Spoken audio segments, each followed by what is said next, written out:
Welcome everyone to Edge Talk Radio. My name is Angela Zabel. That's me. And today we are here. We are going to be talking about soul navigations with author and soul navigator Melody Krafft from Virginia. And she is a spirit artist also. I want to get into that also. So it's going to be a lot of fun. And today, who am I? I am Angela Zabel. I have been connected to spirit my entire life, working with the team in the non-physical, sharing messages and helping people with working with a multitude of realms. So I am a teacher, coach, medium, radio show host, writer, retreat host, gallery reader, doing speaking engagements, offering online and in-person sessions with guidance, mediumship, intuition, and also online and group sessions, classes, and the Amplified Universe membership, which this is a group, this is about growing who we are. Why are we here? What is our connection to the world? And what is our role in it? And with that, it's also about sharing knowledge, working with others throughout the world. And you can find more about me on pretty much all the social media aspects, but pretty much go to my website, angelazabel.com, and look it up from there. And then today we are here with Edge Magazine. So Edge Magazine is the leading events and media resource dedicated to all aspects of holistic living, health, wellness, and the mysteries beyond. This is all about sharing information, wisdom, resources, committed to promoting businesses, organizations, and individuals who support our collective journey to wholeness, wellness, and balance. They are currently distributed in 30 states plus Canada with 17,000 magazines per printing. And they also have a vibrant online magazine with over 42,000 people reach per month. Have the magazine shipped direct to your door. Stay up to date by joining their newsletter or become a drop spot. You can check out more about them on edgemagazine.net. And today, we are here with Melody Krafft, and she works as a soul navigator, conducting workshops, classes, and individual sessions, providing extensive information, revealing one's life purpose using the gifts and talents each of us has been brought into this lifetime. Melody's recent book, Get Me Out of Here. What's Beyond the Madness? That's a really good title. Won the 2023 New York City Big Book Award and is distributed is a distinguished favorite in this category of spirituality. So she has produced and hosted various television specials on healing, mediumship, metaphysics, and A Course in Miracles. She is also a member of the International Absent Healing Team through the Inner Quest Foundation in Canada. Melody's passion is in guiding spiritual seekers to identify blocks that prevent them from unfolding their unique gifts and awakening to the beauty of their souls. The journey of the soul is the hardest thing that a person will ever have to do. It is also the most rewarding, and you don't have to do it alone. And that's why Melody is here today.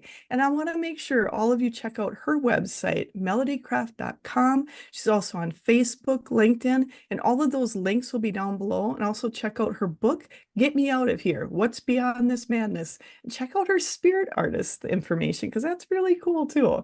And Melody, thank you so much for being here. I appreciate it greatly. And I just want to say thank you for being on. And also, the next question is, how did you go from psychologist and bringing in the spiritual aspect into your life? Okay, well, first of all, Angela, thank you for inviting me here this evening. But so I'm going to kind of flip that question around a little bit, because I actually started out being aware I had a mediumistic ability before I went into psychology. But when I was in graduate school, if you ever mentioned anything about psychism or mediumship, you took the chance of being kicked out of the program. So it was a time when you just couldn't go there. So it wasn't until later in life that I felt like I am tired of pretending I don't have this ability, and I wanted to develop it. And so that's what I did. And so I took formal training because I wanted to do it right, and I wanted to know the history of it. I wanted to know the ethics of it. I wanted to do it properly, to really be able to help people. And so that's my answer in a nutshell. I love that. You wanted to do it properly and to do it the way you felt would be the best, to give the best in-depth information for people. That's something I get with you is you're all about the details behind it, the history behind everything. And so you started knowing you were medium, had mediumship abilities beforehand. And then you went into the psychologist aspect.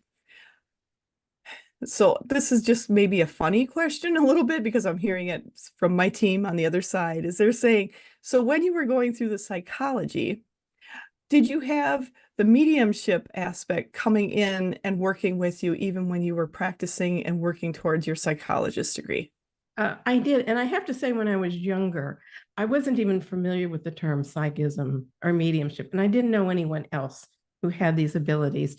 And so I didn't really quite understand why I could do certain things or why I had access to some information. And I didn't know what to do with it. And I thought, okay, so, and I remember in college one time, met this other student who was talking to a friend of mine, and I started getting information about him, and I started sharing it, and it made him really uncomfortable. And I thought, well, I don't want to make people uncomfortable. I mean, this has to have a higher purpose. So I thought, I'm just not going to do this with anyone until I really understand what the purpose is. So, so good comes from it and not making someone uncomfortable. That is true though. I mean, there was a time, and there still is. I'm sure there's moments where like, oh, these people really aren't open to hearing from this. I'll maybe talk a little bit more in this realm and not so much in the metaphysical realm, for lack of a better term. And I've got to say, growing up myself, you kept it quiet. You didn't say anything. You didn't want people to, commit you, because I had people around me that were being committed because they were seeing and hearing things. And I'm like, oop, not saying a word. And you've also run into that same thing. No, you said you started having mediumship abilities early. Were you really young when you started with the mediumship abilities? Um, what's most clear in my mind was really at the age of 7. I felt like I was getting downloads of information all the time, and information about people I would meet in the future and the time frames. And that all became accurate, when I got older. But again, I didn't share it with anyone, but I have to say it was absolutely fascinating. I would just kind of sit there and enjoy it. It's like watching a movie with all the information. People would just come by and say hi. I had no idea who they were, but they were all very pleasant. Yeah. So were you ever scared I mean, this just started when you were really young. Were you ever scared with it, or was it more a little at a time? No, it would come really fast. And I just found it fascinating. So it didn't frighten me at all. It just felt very normal. And in fact, I thought, well, doesn't everyone do this? Mm. And I remember one time an aunt that came over to the house, and I knew she was going to ask me the question and what the question was. And so I answered it to her in my head, and she didn't hear it. And I thought, why didn't she hear it? And so she said it again. She looked at me like, what's wrong with you? And it's like, okay, I guess other people don't do this. That was your first big clue. And I think that's part of it too, is not realizing it's not normal. I think that's something that a lot of people that I've talked to when they're younger, they don't realize it's not normal to know things about upcoming events, to maybe connect with other people on the other side. But has it also helped you about knowing things ahead of time, maybe even things you need to maybe practice up on or understand more? I have to say it's helped me. I would say the psychism aspect really helped me. When I first got my bachelor's, of course, I graduated at a time when there was a huge recession. There just simply weren't any jobs. Mm. Okay. So I took a job finding people jobs. That sounds perfect. And because I had the ability to read the energy in people's field, as soon as they'd walk in the door, I would know immediately what their strengths were and what would be a really good fit for them. And then I would intuitively, locate firms and organizations that needed that. And so I was really good at bringing these two together, a person. So it wasn't just a job, it was something that we're really excited about. And then the company benefited too. So I did that for a few years, but I thought I got to go back to graduate school. I love that because I think a lot of people don't realize that having, increasing, because you're all about teaching intuition and bringing those intuition and getting their blocks out and making those connections. I don't think a lot of people realize that by doing that, you actually make your life easier. I mean, you could have done trying to connect people to a whole multitude of jobs, but you had a pretty good idea where you needed to go right off the bat, how it makes your job and your life so much easier by tapping into who you are. Is that something that you found for yourself and something when you've taught people, have the students kind of been surprised at that benefit of doing it that way? Oh, well, I started teaching psychism in mediumship maybe about 15 years ago. Nice. And I absolutely love teaching. I like people recognizing, oh my gosh, I have this ability. Well, let's develop it. But after about 2 years of teaching mediumship, and it's pretty much the same people that attended all the time. We would do this every week. It's like they reached a certain level of being able to use this mediumistic ability, and they got stuck. And I thought, okay, what's going on here? And it wasn't because they didn't have the ability, it was because they had illusionary beliefs about themselves. They had doubts about themselves. They also had wounds, emotional wounds that had not been healed. And so it was all these false ideas they had about themselves that were blocks, keeping them from developing this natural capacity of having a mediumistic faculty. So I started shifting the way I was teaching and what I was teaching and focusing on, okay, let's clear out these blocks so you can really tap in and really expand your capacity. So now I do this for everyone, not just mediums. And I love it. And that's when you're talking about blocks, a lot of people, and I'm just going to say a lot of people I've talked to, they think their blocks are like they're just not good enough, they can't do it, they can't connect, that it's something wrong within them. And is that where you're kind of taking it and turning it around and saying that's more of your beliefs, that's not the true who you are?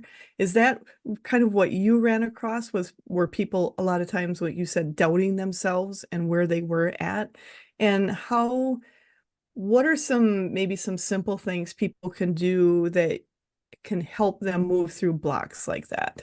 Okay, so I actually have a workshop that I teach people how to shift out of their ego consciousness. Nice. Because the ego's job is to keep us stuck in the past. Ego's always about fear. And so as long as we're listening to the ego, because the ego's always criticizing, it's always telling you, you're little, you're limited, and so on. Okay, so we don't want to linger on these thoughts. We don't want to argue with them, but we want to just identify like, okay, there's that old limiting thought again. I recognize it, but I'm not going to indulge in it, and I'm not going to fight it, but I'm going to shift my thought to a thought that makes me feel who and what I really am. And so in the training I do, I walk them through some extensive exercises to a point where they can have a moment of experiencing the essence of what they are. And once they can have that feeling, because it's the feeling that's going to extinguish these old thought patterns that keep them stuck. Once they have that feeling, they can bring that feeling about again the next time they have a self-critical thought. So so we're replacing an old thought pattern with a new thought pattern that has an emotional component to it. And it's the feeling that distinguishes the block. Research has shown you can do this in as little as 3 weeks with one thought pattern. Wow. Okay. Now, I have found some thought patterns are so deeply embedded, they most likely came through from past lives. Yeah. Okay. And so it can take a little bit longer than 3 weeks, but if you're really disciplined and consistent about it, you can extinguish that because it's not true. You're believing something that's not true about yourself. So I say, okay, this is an illusionary thought. It's not really you. And so I walk through, and I ask people, can you imagine a time when you did not exist? No. Some people will say, oh, yeah, I remember there was a time when I didn't exist. And I'll say, oh, well, what was that like? And then they'll tell me. Nice. They'll tell me what it was like when they didn't exist. Okay. And at that point, we have a discussion about consciousness. Because if they can tell me what it was like when they didn't exist, it means they have always existed. Love it. And that's true. So because we are consciousness, we have always existed. We're infinite or eternal. And what that really means is the essence of what every single person is love.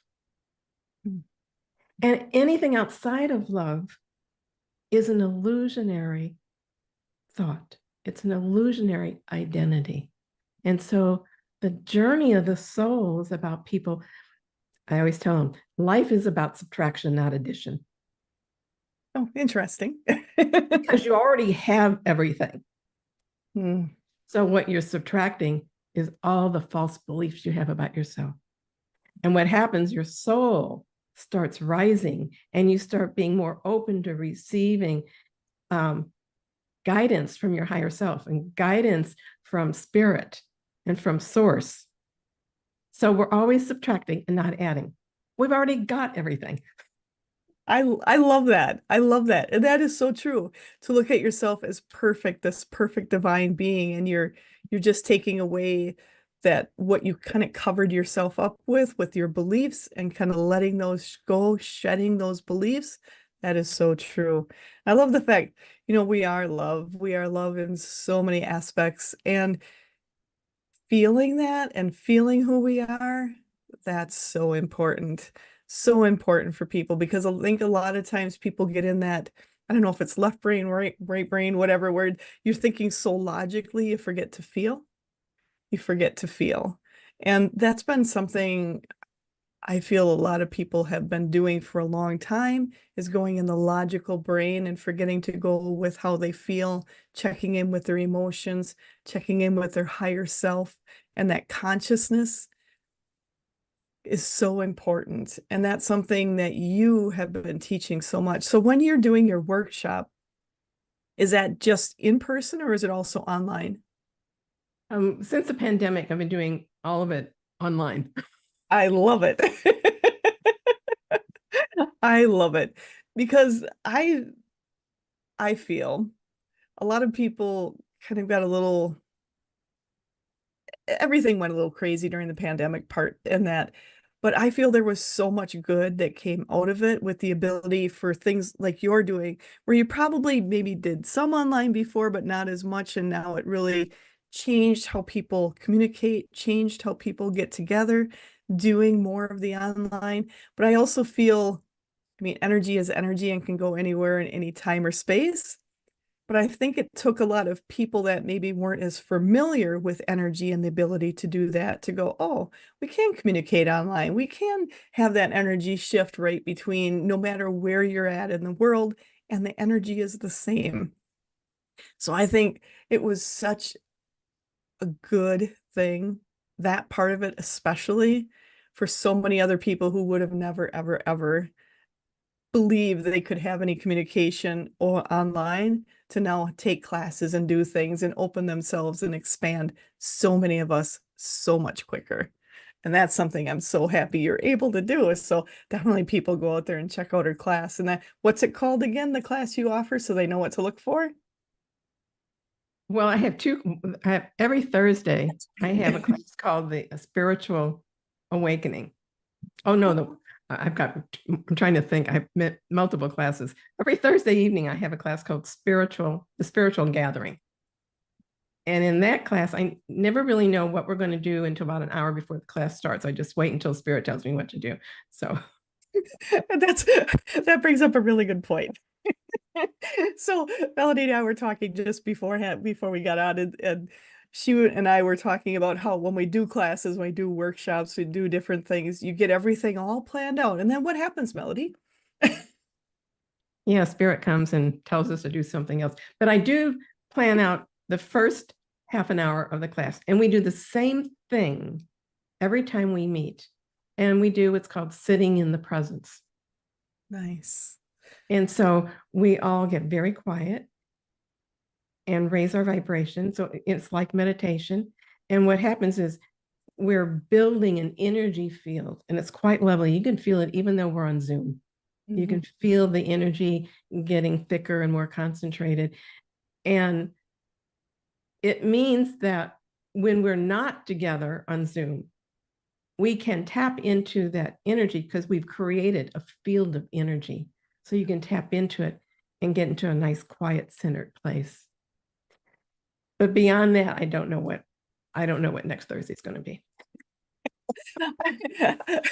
I love that, but I also love, like, you just talked about something, and this is something my team's been working with me also, so I think we're on the very similar wavelength there, is you talked about once you create that space, once you create that energy, it's always accessible. You can tap right into it, go right onto it right away and start there. You have a starting point because you've already felt it, you've already tapped into it. I'm just going to say my team has been calling it hot meditation or hot connection. Tapping in hot right off the beginning and going from there, and not trying to start cold.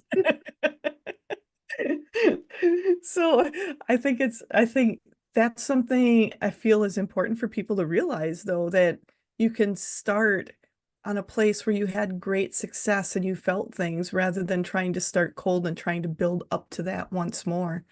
And I love that you're doing that yourself and showing people that when you leave your group and you're just doing our everyday things, when you need that connection, you can tap right into it. So I think that's something really important for people to understand.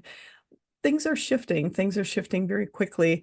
And one of the things Melody and I had talked about is how, and yes, when I do classes, I have the basics all set down, but they come in and they're like, yeah, we're going to change it up. Somebody else joined or something changed. We're changing it all up on you. But when you do that, Melody, when you're going in knowing you have some basics down and you're trusting what they have. But when you're going in trusting, how does that make you feel? Does it make you feel like a little anxious about it, or are you like trusting and knowing things are going to go all right? Oh, it feels so comfortable. Yeah, it's like, and I have to, since I'm the lead in the class, I have to open my eyes at some point to see, is the half an hour up? And it's like, I don't want to come out of this space. Can we just all stay there? And then when they come out, many of them will say they could have just stayed there for the whole evening. I think that's the thing, is once you get into these states and let yourself get there and allow yourself to get there, it creates, I don't know about you, for me, it's almost an euphoria. It's like you're riding this high, this natural high afterwards. It just feels so good. And is is that something you've experienced too? And does it make you happy when you're done doing some of this? Oh, absolutely. Just when I started really getting trained for doing sittings, um, I was very disciplined about sitting every day at the Oh, same time, same place. And when you do that, it really helps. You don't have to be a medium for this to help you. I mean, I always recommend for everyone, if you want to relax your life and your life to be better, you have to be open for guidance. And to do that, you can't have your mind being busy all the time. yeah. So, I would sit for about 30 minutes, and then I got to the point where the space was so lovely, and I'd open up my eyes and be like 2 hours later, and there'd be this experience of nothing and everything simultaneously. So when you're really disciplined and do it, it really does change the way you feel, changes the way you see life, and it helps you get a lot of guidance also. And so you can be more clear in making decisions so you're not constantly fumbling. So you talk about guidance and information and for helping yourself going forward. So like making decisions. So what kind of decisions? So a lot of people, there's going to be new people watching this and they're like, what do you mean decisions, guidance? What kind of guidance? I thought you have to, it's only for big stuff. So what kind of guidance have you used it for in the past? Well, it can be for absolutely anything. Absolutely anything. It can be for relationships. If you're having, let's say, a difficult time with a specific person, you can just simply, set the intention. I'd like some guidance on how to handle this situation. And I remember I did this once, and the guidance was just let this person be. And I thought, and it felt so right. And I felt it even more than hearing it. And it wasn't until my quiet time was over and I got up and I walked through the hall, I could feel this wave of energy coming over me. It's like, just let this person be who she is. And that's all I have to do. And it was such a sense of relief. It's like, yeah, what do I have to do? Just nothing. It's just like, wish this person well, and that's it. I think that's something very important. Sometimes those answers are to do nothing, to just let it be, to let yourself off the hook from thinking you have to do something to fix it, to make amends, to make the situation better, and instead to just do nothing and accept people for who they are and let them be. Because I think that's something a lot of times we feel we need to be part of it, we need to fix it, we need to manipulate it to make it work.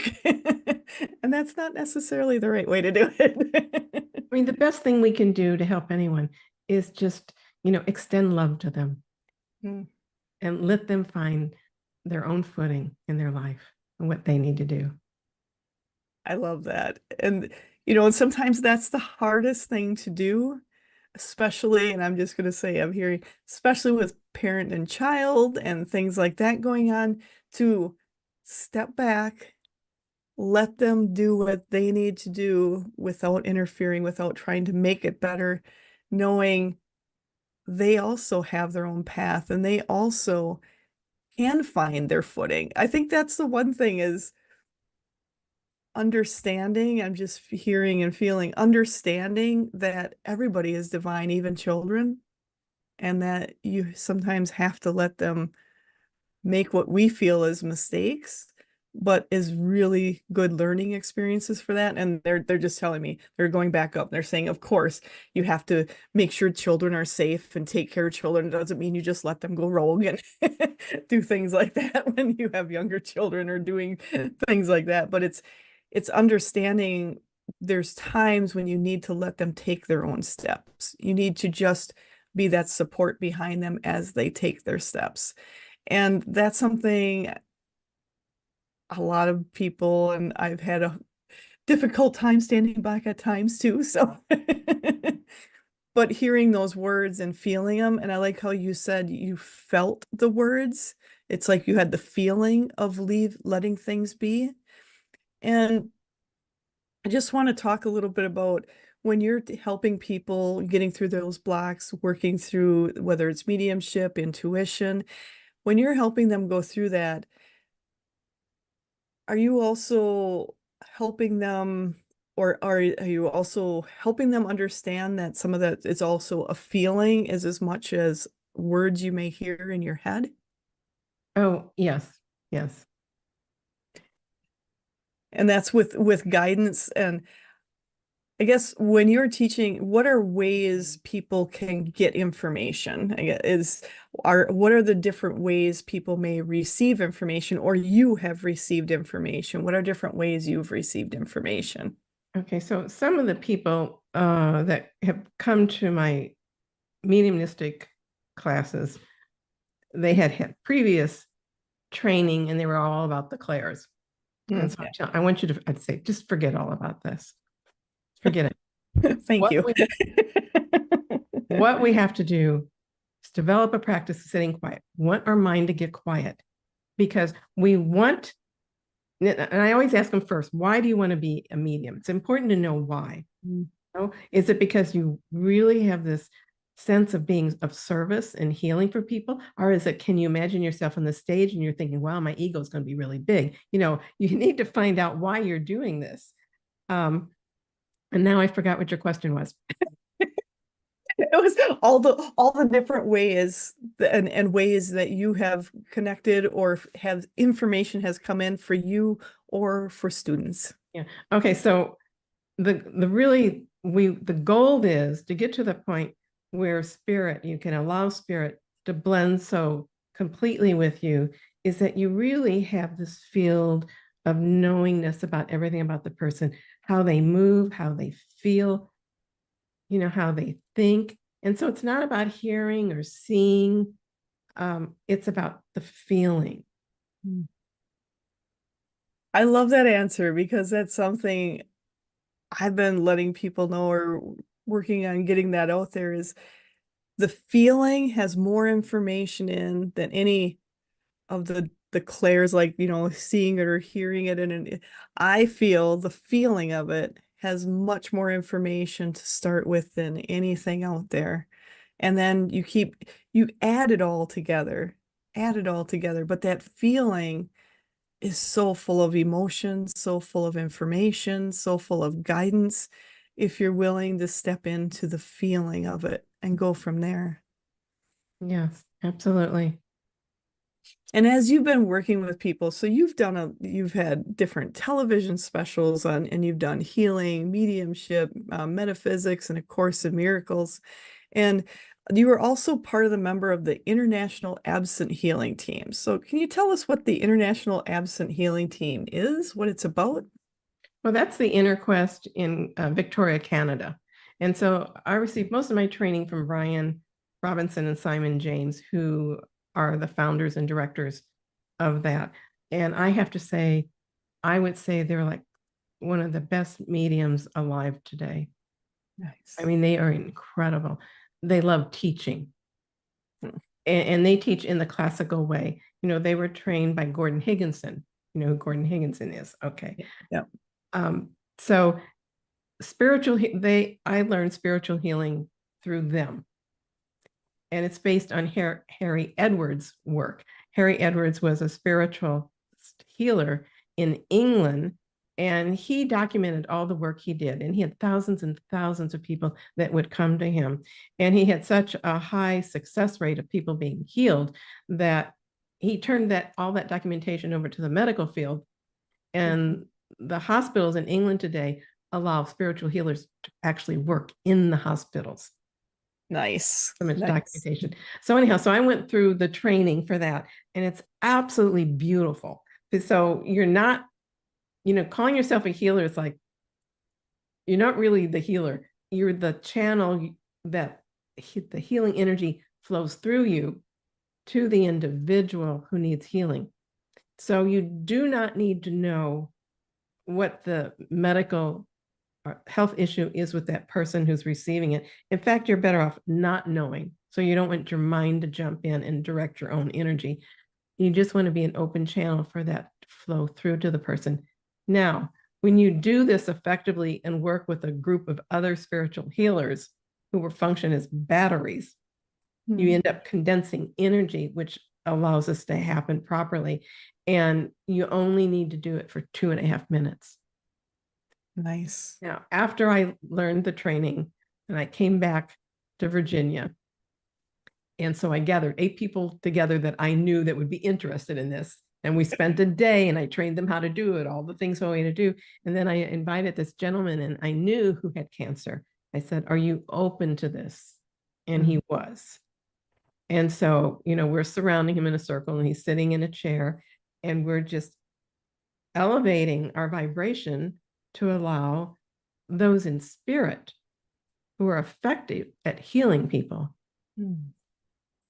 use us as a channel, and directed it at the cause, the source of his cancer, not the symptom. 2.5 minutes, his cancer was gone. Wow. And so, and I found this consistently. I continued doing the spiritual healing workshops and having people come in. And there was only one person that I never got feedback, but everyone else had a healing experience from it. I love that. I love that. And I love how you said, people, you're healers. They call them healers because I think there's lack of a better term out there. But yeah, you yourself are not the one doing the healing. The energy is just flowing through you to someone else if they're open to it. And I like how you said how you ask them first if they're open to receiving that healing, because there's people you've I'm just going to ask you, have you felt where you felt drawn to maybe send healing energy to someone without necessarily talking to them? Or have you ever encountered that? No, I always wait till someone asks. No. Yeah. Okay, perfect. And that's the thing, is people have to be open to it, because if they're not, I don't feel it's going to do a lot of good if they're not open to it either. I don't know what your opinion is on that. If they're resistant to healing, then it's not going to happen. Right, right. And I think that's where people say, well, I couldn't heal them. Well, maybe they weren't ready to be healed. Maybe Yeah. they just weren't ready for that experience at this time. But it's all about understanding we're not doing this alone. And I love how you got the group together and that group energy, and realizing the group here and the group on the other side, like you had called in the ones that are going to be the best for bringing that healing in, to call them in. You're working as a group. And have you felt that there's more draw to work in groups or to bring groups together in the last few years than you have in the past? Oh, absolutely. It started for me, I don't know, maybe about 15 years ago. I just kept feeling drawn to working with groups, and I love working with groups more than anything else. There's just so much dynamic and energy flowing back and forth. And one person will have a question, somebody else will say, oh, I had that question too. And there's so much sharing. And so I think it's a wonderful avenue for people to remember who and what they are. That's true. Like you said before, we're just fine. You're subtracting all the time, subtracting who you're, and that brings you to your remembering of who you are on that core level, that soul level. I think that's so important. And as you've been doing this, you wrote this new book, and it's like, get me out of here. What's beyond the madness? So what drew you to write that book, may I ask? Well, I have to admit, as a child, I used to think like, how did I get here? I felt like, how did I get stuffed in this little body? And I thought, this place is crazy. And I used to think, how do I get out of here? And so that was the beginning of like, and I didn't know how to get out of this madness of this world as a child. And it wasn't until much later in life that I realized, oh, you have to remember who you are. Oh yeah, there's a key to this, isn't there? Yes, there is. That's it. And so this book I have about 30 stories in there. Most of them are true stories, or a few allegories, but they're about the three stages of spiritual awakening, because we all go through these three stages. And so the book is broken down in that way. And so I touch upon common challenges that we all experience during these different stages, and how we shift. And because sometimes the journey can be quite scary for people, especially when you start having an opening and things that other people would consider very unusual or bizarre. You don't want to be frightened by it. And there's not usually a lot of people you can talk to about those weird, bizarre things that are happening either. Yeah, and so that's why it's always good to be in a group of spiritual seekers, because you have a community of people that are working on a soul level. And so you can talk about things that someone else is not being aware that they have a soul and that they have a spiritual practice. I mean, everyone's on a spiritual journey. Not everyone is aware of it. Oh, absolutely. Absolutely. But the book talks, and so I've had a lot of really good feedback about the book, where people have told me they felt like it was just written absolutely for them, and they found it healing. This one woman was going through cancer treatment, and she said when she read it, it alleviated the fear of the cancer and the cancer treatment. So I thought that was quite lovely. And so I had Spirit also helped me write that book, and could not have done that without Spirit. They are very helpful, aren't they? Yes, they are. So you talked about the 3 stages of spiritual awakening. What are the 3 stages? Well, the 3 stages, the first stage is considered, my mind just went blank again. The first stage is about, it's the camel stage. And the reason why, and I use Nietzsche's term for that, because the camel stage is about stage of being burdened. The camel's an animal of burden. And so we're walking in life, and the sand beneath our feet is constantly shifting. So we never really feel grounded. Yep. And we're exhausted. It's one challenge after another. And on this stage, you're very much asleep. You don't have a clue who you are. So it's really a very challenging, difficult time of suffering, real suffering. And when a person reaches a point where it's like, I can't do this anymore, there has to be another way. There has to be another way. And I'm willing to start thinking about, how can I change?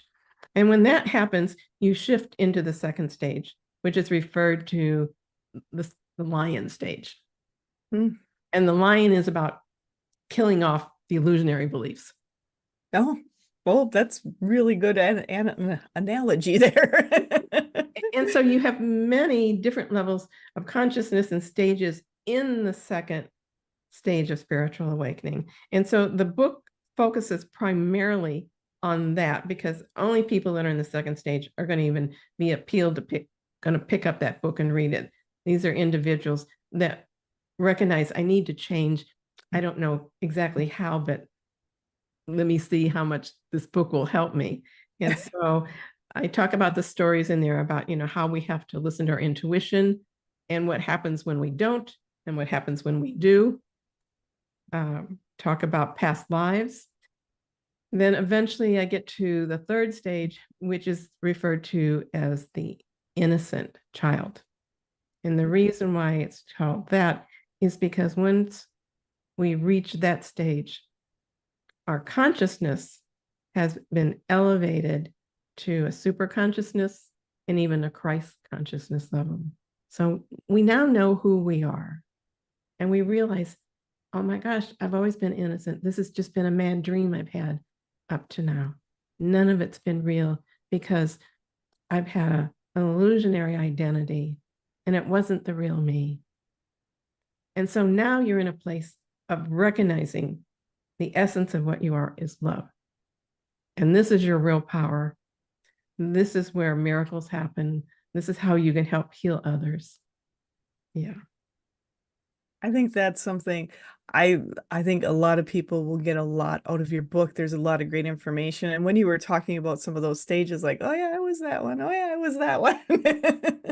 Kind of going through. And it is at first, and I talk to people, especially people, there's a lot more people awakening. At least I've noticed there's just a lot more people asking questions, people you would never expect, and just a lot of people out there asking and trying to understand who they are. Is that something you've noticed too? There's more people at this point than what there was previously. Yeah, I think more people are willing to, like, okay, I don't like being stuck. Yeah. What do I need to do? And that's it creates an opening. Yes. Once they say that, because if they really want to, I remember this one lady who used to come to my workshops all the time, and she would not speak very often. When she did, she always apologized for everything she said. And I would tell her, you don't have to apologize. We would be happy to hear what you have to say. And so I used to have a home circle, and I had invited her over to join it. And one time after everyone left, she asked if she could stay and talk to me for a moment. And she told me what she really wanted to do. And she said, but I just don't think I can do it. I don't think I have the ability. And I looked at her, and I must have had a funny look on my face. She told me years later I did. And basically I just told her, I said, there's no reason why you can't do that because you have the ability to do it. And she was ready to hear it. Okay. Yeah. Today she's doing exactly what she wanted to do. She has her own business. She absolutely loves it. And I think it was last year she told me once, she goes, yeah, Melody, I remember when I asked you that question, you rolled your eyes at me. And she goes, I knew in that minute that I had to change.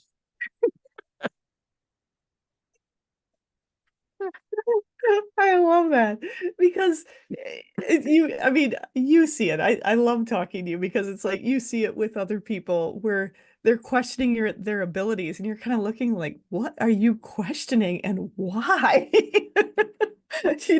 You can't even understand why they're questioning it. Then them seeing that immediate reaction, I think, is probably really good for them. And obviously it helped her a lot now. I do understand why people, are self-critical because most people are grown up being criticized all the time. That is true. And so it takes a while to realize, oh gosh, doesn't have anything to do with me.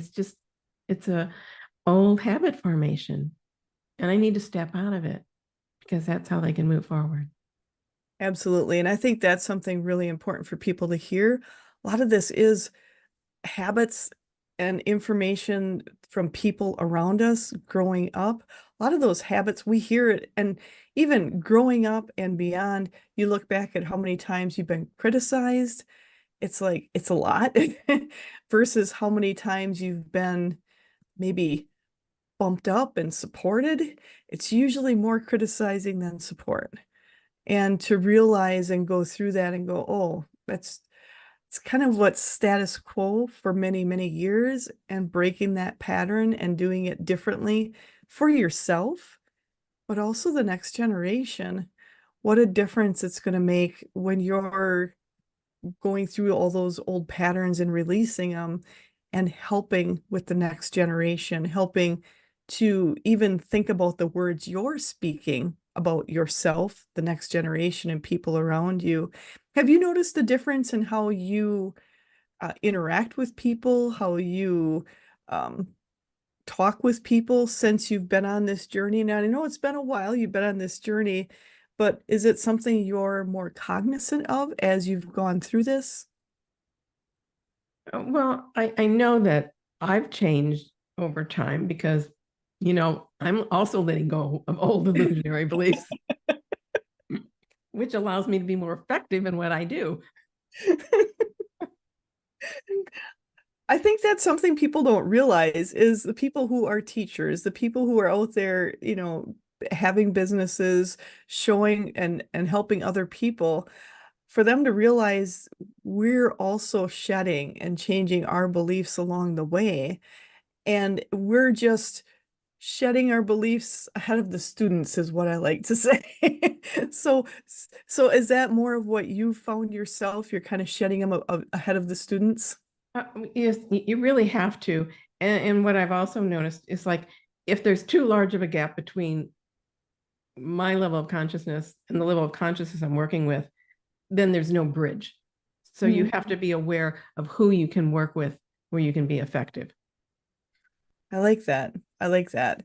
And has that something you've noticed just as you've been working with things that I guess my question is, have you noticed with the students that are drawn to you are on certain levels as they work with you and continue to work with you as the levels kind of shift and change as to what you're working with? Because you work on mediumship, you also work with the healing and working with the intuition.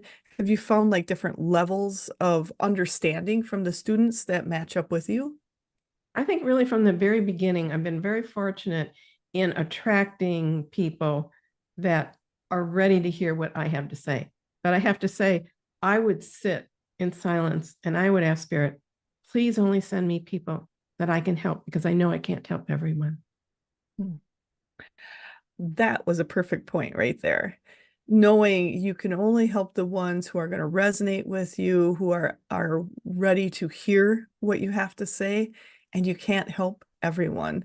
And that's why there's such a unique blend and a unique pool, let's say, of people for teachers that you can go to. And I think that's something important. And I think you work also, like you've had people that started their own businesses for people to understand that when they're doing their business, you're not going to resonate with everyone, and that's okay. Is that something you also kind of help people understand?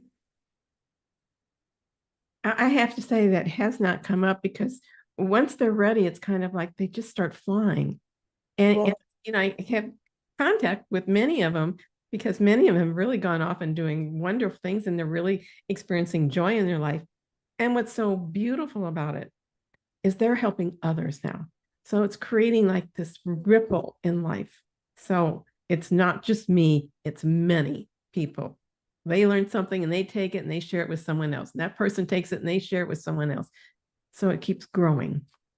I love that. And that's something that people I think maybe are starting to understand that as you teach other people, they in turn teach people, and they in turn teach people.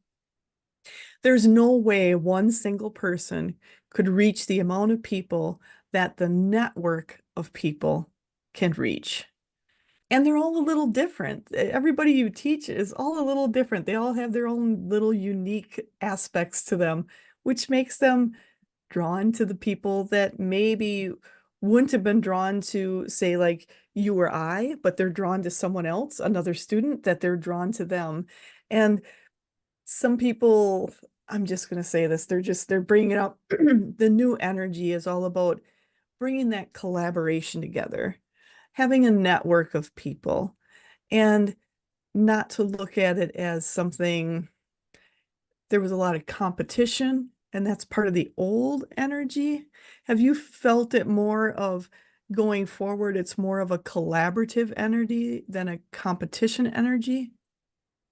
Well, I know with everyone I work with and have worked with, it's been very much a collaboration. Nice. And that's something I feel is very important going forward. People to realize it is a collaboration, and there's a lot of the old energy out there. And as you work through your book, to get me out of here, what's beyond the madness, when you get at the what's beyond the madness and your mediumship, you work with so many different aspects out there. And I know you work with not just people that pass, you also work with other realms. Is that correct? Okay, so I'm not really sure what you're asking me about other. I mean, I've certainly had experiences um, with other dimensions. Yes. Some really interesting ones that just make me laugh. So what's a fun one? Well, I have one in my book, although I did alter it somewhat in my book to protect the identity of the people that were there at the time. In one of my home circles, and this was a group of people that I've known for a few years, and we would sit, it was for a mediumistic development. So we would sit and first, let's see who can develop their mediumship. And so one evening, this little being appeared in the middle of a circle. And I thought, and it felt so joyful. I just wanted to laugh. And I thought, don't laugh. 30 minutes is not up. Everyone's really quiet. And then I know this sounds so bizarre, but You know where we are, right? okay. And I saw it's like these little tiny people that looked like they were from Switzerland with the Switzerland type clothes on, the mountain climbing clothes, climbing up this one lady's leg in the group. And when I saw that, I thought, oh my God, don't laugh. I just thought, and finally I couldn't contain myself anymore. And I burst out laughing. It was about 5 minutes beforehand. And I apologized to everyone. And I told Cheryl what I saw. I said, Cheryl, I'm sorry, but I saw these little people climbing up your leg like your leg was a mountain. She goes, oh my God, I'm glad you stopped it because I could feel something crawling up my leg and it was itching. Oh, very cool. But it was, I found it really funny. And I think those, for people to realize when you open yourself up there's other realms, there's other dimensions that are out there that you may be seeing, tapping into, and they can be so fun. They can be Yeah. so And fun. so it's just, I just suddenly became aware of another dimension. But I remember one time, and I thought this was really interesting. And this was actually at a sound bath. And I could see and hear mermaids and whales. And I heard them say, please stop polluting the ocean because it's bleeding into our dimension. Interesting. Interesting. And I thought, okay, I know I have a good imagination, but I did not imagine that. I actually heard that, yeah. And that's something I think for people to realize, you're going to get that information and messages. And I think, I'm really happy with things now are getting better with people being aware of things around us, being aware of the environment, being aware of keeping things clean, picking things up, not letting things get out to the wildlife and areas around us. So I think that's something that's improving greatly and continues to improve every day. And to have those messages coming in for people to be more aware of that, to go, what can I do differently to prevent some of that happening, as is important. And bringing that out on here, I think, is also important because there's people that be listening to hear this to go, oh, what else can I do? What else can I be aware of doing to change what I'm doing to make it better for myself and everything around me? So those messages are there in multiple dimensions, multiple realms, and it's so good for people to be aware. When you open yourself up, more is going to come in. And when those different things, the different dimensions started coming in for you, were you welcoming of it, or were you kind of like, what's going on? No, because it's always happened ever since I was a child, and I just always found it fascinating. I agree with you. It's to me, it's fascinating to see what or who is going to be sharing messages and what information they're going to bring forward, and to be open to them, because some of them are very funny and they love to have fun. Have you found, even when doing mediumship, have you found where personalities of people are coming through as you're doing mediumship also? Okay, I'm not sure of your question. Can you rephrase it for me? So as you've been doing mediumship, when we talk about, when you talked about like the little people you had seen crawling up the person's leg and you were laughing and they were fun, you were funny, you had this laugh at it. Do you also find when you're doing mediumship, are you also finding like some of their senses of humor come through, or different things will come through that are showing who they are? Oh, absolutely. When you do mediumship, you want to feel the feelings and the emotions of who's ever there. Otherwise, how can you give evidential information to the person that you're sitting with? Yeah, absolutely.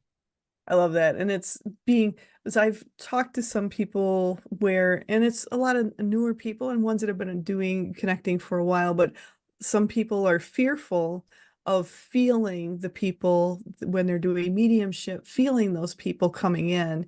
And from what you're saying, it feels, and what I feel is, the more you feel into them, the more you feel them, the more detailed information you're going to get. But have you ever found it fearful to kind of blend more with them? I've never found it fearful, but I remember a couple of times when I blended with one person, he had committed suicide, and he was extremely, I mean, he had a lot of guilt and he was very sad. And I could feel that on a very deep level. And so I have to admit, I found that really uncomfortable because I was actually on a platform giving the message at the time. And I found it really kind of hard to hold that level of pain that he had because I was feeling it too. Yeah. And that is something to realize, is when you're tapping into some of these people, you're gonna maybe tapping into those moments where you're feeling that sadness, you're feeling that pain from them emotionally, and to know are you okay with that or not? Or is it something you don't want to experience? Because I know there's some people where when they're doing mediumship, they don't want to experience that at all and will kind of put like nobody do that to me type of thing. And they won't connect with a lot of the people like that may have some of that on. But I've also, and I just want to share, they're just saying they want me to share something. You brought someone through that had committed suicide and were very sad, and you felt that sadness around you. There was someone I also had brought through that had committed suicide, and that sadness was around them, but because they were so wanting to help the person in that was here on earth and feeling bad that they left them in that way, they were always around them, and it was making the person here that was alive on earth feeling sad and depressed because they had this person around them who they felt they were helping them, but in actuality they were making them sad because they were sad about it, and having that conversation. So sometimes when people, they're just saying, I've just got my team talking to me to just let people know that sometimes when you're extremely sad and depressed after someone may commit suicide or have a different way of passing, sometimes you're also feeling their feelings because you're pulling that in, and to maybe take a step back and ask them to take a step back so you're not taking on those emotions of the one from the other side too. Is that something you've encountered also? Well, I did learn at some point when it was too intense to ask them to pull back a bit. But I just remember this one time because I was still in training and I was doing platform training at the time. And so I was able to give evidential information on who it was. I could feel his energy. And I knew who it was for in the audience. Mhm. And what he said to me, and I also knew that he had a drug issue. And he told me his wife had a drug issue too. So I thought, now I need to give a message and also protect this woman's privacy Right. in this audience. So I said it in a way where she would know what I was talking about, but no one else would. Yes. And I think that's something for people it's really important to know is sometimes the information you'll receive is for you to know. And I think so this is something that's happened to me too, where there's information they're giving me where I knew there was other abuse going on, but I knew I wasn't supposed to say that out loud, but convey it in a way where they would understand. But because you're in a group setting, it's not to be conveyed in a group setting. And when you receive that, is it more of a feeling or a knowing that this is for me to know, for me to understand, but not to say in a group setting? Or do you more go with looking at what the information you receive and then knowing in a group setting, there's some things privacy wise that you know you're not going to speak out loud? Well, for me, it was just a total awareness of where he was at, what was going on, what was happening. And I mean, maybe being a psychologist and just being sensitive to people, she should have some privacy. So Yes. I need to say this in a way she gets it, nobody else does. I like that. And just for people to realize, I feel, and I keep hearing from the other side, people need to understand when people are doing mediumship or intuition, intuitive readings, things like that, things can come up where they're sensitive and you need to be aware of that. This isn't like some people say, well, whatever you say, just blurt it out. Well, sometimes you really need to look at what you're saying before you speak the words, because there's a lot of sensitive information that comes through in readings that people really need to be aware of and realize it should be done with honor and with integrity. I feel that is something people need to realize. This isn't something like, it's not just go have fun tonight and not really think about how you're affecting people, because everything you do affects people, and you really need to use your integrity and your intuition on when you're doing sessions with people, how you're portraying that information, because it is important. You never know where someone's at. Yeah. Mediumship is not a form of entertainment. Its purpose is healing. And originally mediumship's intent was to elevate the consciousness of society. Interesting. I did not know that. And I kind of, looking back at things, it's realizing when was, the mediumship has been brought out. Before it was kind of closed, behind closed doors, or, go to this, knock 3 times, go there and go look at it and meet up with someone. And now it's a lot more common. But I agree. It's all about healing, and it's about helping people understand more of what's on the other side, as we call the other side, but it's not really the other side. I think it takes away the fear of death. Yes, yes, I agree. I really feel that it helps them understand more. Death isn't the end all. Death isn't the end. There's nothing after that. It's really about realizing there is a lot more besides our earth, our experience here at this point in time. And that, I feel that's something people really needed to understand, is it should be done with integrity. It should be done in love. It should be done with the intention of, this is for healing. This is not entertainment. This is something that needs to be done, not needs to be done, but I guess needs to be done. I feel it needs to be done in a more aware fashion than just willy-nilly, like, oh, I'll do a reading for you, and not really understanding the implications behind it. And as you've been doing this for a while, and you've also done A Course in Miracles, and as you connect more, as you've gone through your life, has there been synchronicities, miracles that's happened in your life as you've gone through this? Absolutely. I think the more conscious we become and the more we release our illusionary beliefs, we have more events that merge together just at the right time. You meet the right people, or the right thing comes to you. And I love doing the Course in Miracles, facilitating that. People have trouble reading it. The language feels really awkward. It's almost like reading a foreign language when you first start. But once you get used to it, and I also recommend people read Ken Wapnick's books, because he was the editor of the course. He writes and explains the course for people who don't want to try to figure out the course, and he does a beautiful job of it. And again, it's the Course in Miracles is all about, and I condense it down into this. We have 2 choices in life for every decision, just 2. That's it. And we stop and think about it. Truth is always very simple. Yes. Illusion's very complicated. So since we have 2 choices, we have a choice: we come from the ego or we come from love. That's it. Ego's fear.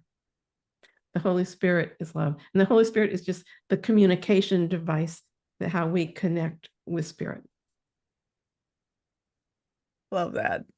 Because when you go in love, you have no fear. You have no fear. And that is so important for people to realize. And the synchronicities, I love the fact that the more you understand who you are, the more you take the coverings off of who you are and really get to the core of it, and do this subtracting, letting go of the beliefs. You start bringing in new people synchronistically, that are going to help you on your path, that are going to be there exactly when you need them, and being exactly what you need to hear in the moment. Absolutely. And has that been something where you've noticed it's things will be going on and all of a sudden it's almost like the same. Do you get the same message kind of coming through in different ways, different directions when when you're working on something or when you're really concentrating on something? Have you had it come in information about it in multiple ways? I use if there's something I'm working on and I'm not really clear about it, I just simply ask for guidance for it. Nice.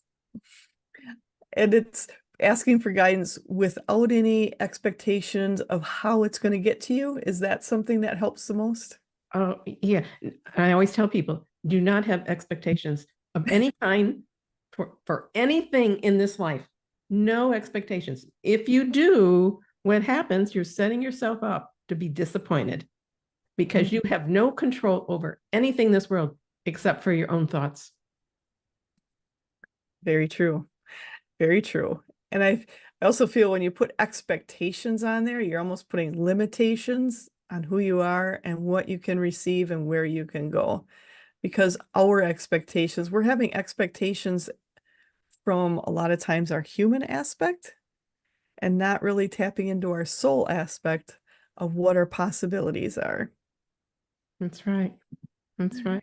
Absolutely. And I love the fact possibilities, I feel possibilities are endless as long as you open yourself up. Well, remember the essence of what we are is unlimited. Oh, very good. So I've got to say, you have the madness, what's beyond the madness. Have you got any information or how do you feel about things going forward in a general sense? In terms of what? That's a big question. That's a big question. It's a big question. So I guess two parts to it, as far as people and the consciousness of the people, and then as far as us as humanity going forward. Okay, so one thing I do know is that everyone is destined to remember who and what they are. Now, how long it takes is up to them and how much resistance they have. Love it. Love it. And some people are going to have more resistance than others. Yeah, so you just turn on the news and you'll get that. Yes. And when you talked about love, when you're seeing people, maybe, and there's people that have people in their lives that are around them that have resistance themselves. And a lot of people I've talked to different people where they're awakening, they're expanding, they're understanding who they are. I guess is more sort of awakening is just understanding who they are. And as they do so, they see people around them and they feel kind of this push-pull because some of the people around them aren't understanding who they are to the level the people in their lives are. And so it's got this push-pull where some are like this black and white, this is how the world works, this is how things operate. And then you've got the person who is going, well, but there's more to it. And they're living in a lot of situations where you're both in there, that frustration level. What do you recommend for people when they're in relationships or situations or friendships or people in their family where they're not as understanding about what's going on? Is there a way that you recommend they handle those situations so they don't get so frustrated? Okay, so when that is happening, what individuals need to realize is that their tribe is not supporting them. Mm. And it means that it's time to move out of the tribe and follow your own path. And I know that's not easy for a lot of people, but that's part of their journey. And that's something I think people need to realize is there are times where you may decide to change who's around you, but by doing so, you're opening yourself up to new people who may be around you. Absolutely. Yeah. And other times it may be to, as you had said before, to just let them be and not worry until they're ready. Until they're ready. Until they say, Uncle, I can't deal with this anymore. I say, Uncle. Yes. And that is true. Sometimes it's understanding you have to just let it be, not worry about it, not get upset about it, and just let it go. Just let it go. Mhm. Because that's what's also going to help us move forward is let it go. Don't worry about it. If it's not your life to live, don't worry about it. Right. That's right. Can't control anything out there, just your Ab- thoughts. Absolutely.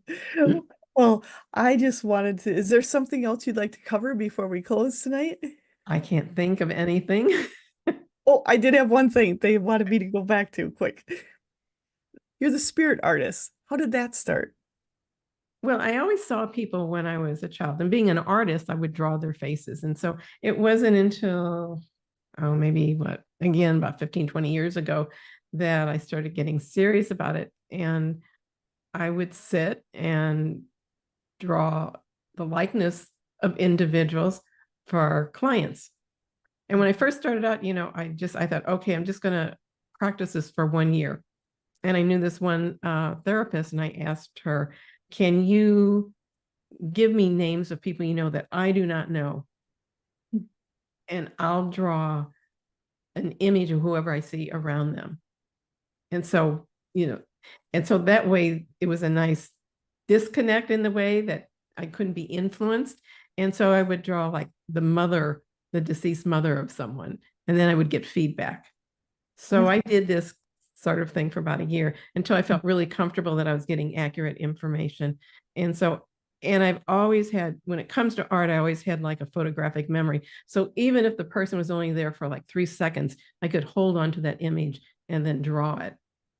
But and I always loved it when the person with me could not identify who it was in the sketch. And then 2 months later, they would contact me and say, I took it. She went to visit her mother-in-law. She was a recently married woman, and she never met her in-laws. Well, her father-in-law had passed, and she said, I wanted to show the sketch to my mother-in-law, but I was kind of nervous about it, but I decided to go ahead and show it to her. And her mother-in-law said, oh my God, this is my husband. So I know I wasn't picking it up on a psychic level because the woman I was sitting with didn't know him. Right. I love that. And I love the fact that you said when you're doing some of this, you're giving information to someone and they don't know it. They don't know the person you're talking about or the person you're drawing, and they have to go to someone else and then that person confirms it, because I've got to say it's so fun sometimes for me is they're like, I don't know what you're talking about. And then, but then I'm like, they're telling me you need to talk to someone else about it. And then they come back and go, oh yeah, that's what it was. And I don't know if you know Carl Pohl. She was a famous psychic artist in England. Oh, I don't know her. Well, she said that the longest time she ever had where someone couldn't recognize it was 20 years. Oh God. So I thought, okay, I don't feel so bad. It took 2 months. Yeah, 20 years. Yeah, that's a while to wait. But it does get claimed. I like to say sometimes they have to claim it. And it does get claimed. And that's the thing, to know information is out there. You always continue. Even 20 years later, that message is still relevant. And that's something important to realize. There's so much information and people that are waking up and finding new people to learn from and finding information like yours. Even if it was done 15 years ago, 10 years ago, 5 years ago, at this point in their understanding, it's brand new and completely relevant to them. And that's something people, I think, need to understand. It doesn't matter how old the information is. When you're ready to hear it, you're ready to hear it. Right. Well, I just want to say this has been so much fun, and I want everybody to make sure to check out your website. And you can go on and check out some of the spirit, because on your website you show some of the drawings and the people that were the pictures of the people that you'd had done the drawing of. So it's very interesting to go and look at. So make sure to check that out. It's on Melody Krafft, and it's 2 F's in crafts.com. And that link will be down below also. And also on Facebook and LinkedIn, and checked out her book, Get Me Out of Here, What's Beyond the Madness. So definitely check that out. Is there anything else you'd like to say before we close, Melody? Well, I hope people click on send me your emails on my website, because I'm going to have another really good workshop coming up this fall about the journey of the soul for anybody who wants to explore their journey. Oh, that will be fun. The journey of the soul is going to be so much fun. And you do a lot of things online. So if people are looking to connect with you, they can go on your website and sign up for an online session with you or online classes. Is that correct? Yes, absolutely. They Awesome. shoot me an email and we can talk about anything. Awesome, awesome. I've got to say, it's been so fun to have you on here, Melody, and I am so happy to share your information with others because there's so much great information there. And definitely check out her book because there's a lot of people going through that process of awakening and how it happens and those three stages and all the information past that. I think it's very, very informative for people out there. So definitely check that out. You won't feel alone after reading that book. And I just want to thank you again, Melody. Thank you so much. And everybody go and check out her website, check out her information, send her the email. And then I also just want to say and then let's see, everything's on your website and you are also on Facebook, and I have that information down below and on LinkedIn, correct? Yes. Awesome. Well, I want to thank you so much, Melody, and I want to thank you for all your time and your sharing your knowledge with everyone because I feel it's so helpful for everyone here and everyone who will be listening now and beyond. Thank you, Angela. Thank you. Thank you so much. And I want to remind everybody, make sure to watch the next episodes of Edge Talk Radio. They're on the first and the third Tuesdays of the month at 7 p.m. Central Standard Time. But if you missed the episode, no worries. You can check out all the past episodes. You can listen to the downloadable podcasts or watch the interview on my YouTube channel, Angela Zabel, Teacher Coach Medium. And I want to thank all of you for listening, expanding, and amplifying our universe together. Thank you and have an absolutely